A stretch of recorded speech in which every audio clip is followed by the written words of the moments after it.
Gjykata Supreme i hap rrugë Trumpit lejon përkohësisht vijimin e punimeve në shtëpinë e bardhë. Presidenti amerikan Donald Trump ka marrë përkohësisht dritën jeshile për të vijuar ndërtimin e sallës së re të vallëzimit në shtëpinë e bardhë pas një vendimi të marrë nga kryetari i Gjykatës Supreme John Roberts.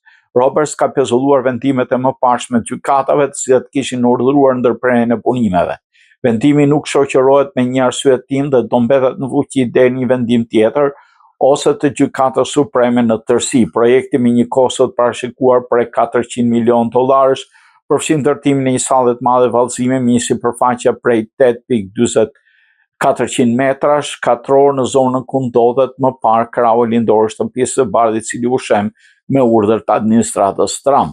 Sipas administratës, rreth 65% e punimeve kanë përfunduar tashmë.